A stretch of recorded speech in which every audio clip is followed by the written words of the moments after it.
আজকের তওবাকে উম্মতের তওবা হিসাবে গণ্য করেন। আপনি আমাদের উপরে বড় নারাজ হয়ে গেছেন।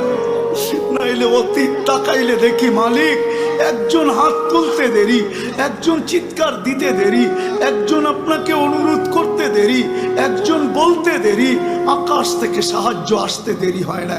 আপনার বাহিনী জাপায়া পড়তে দেরি করে নাই। আজকে তো বৎসরের পর বৎসর পার হয়ে যাইতেছে, চোখের পানি শুকায় যাইতেছে।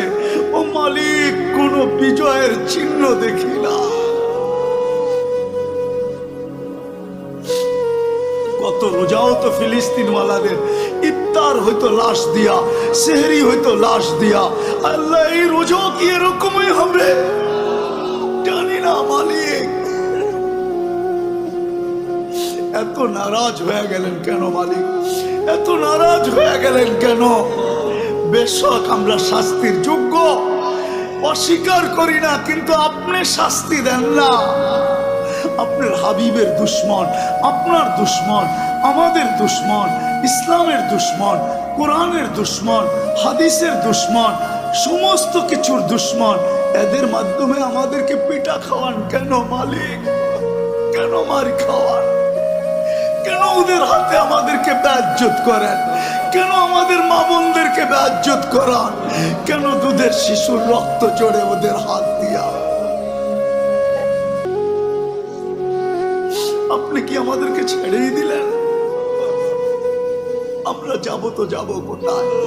আমরা তো এই কথায় বিশ্বাসী, লা মালজা ওয়ালা মানজা, লা মালজা ওয়ালা মানজা মিনকা ইল্লা ইলাইক।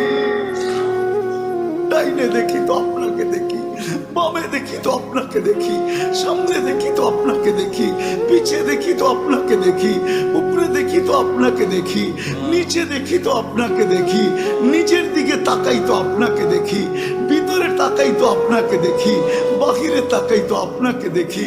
আপনাকে ছাড়া তো কাউকে আমরা চিনি না মালিক।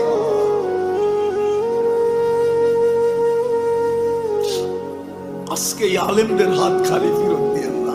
আমারটা দিয়া দেন, কোনো আপত্তি নাই, কিন্তু আমার ডাইনে বামের আলেমদের হাত খালি ফেরত দিয়েন না। ইমাম খতিবদের হাত খালি হাতে ফেরত দিয়েন না।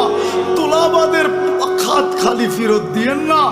তোলাবারা বসে আছে সামনে মালিক, যাদের পায়ের নিচে ফেরেশতারা পনের গালিচা বিছায়। আল্লাহ, ওদের হাত খালি ফেরত দিয়েন না। অন্তরালে মা বোনরা হাত উঠায় বসে আছে, এদের হাত খালি ফেরত দিয়েন না মালিক।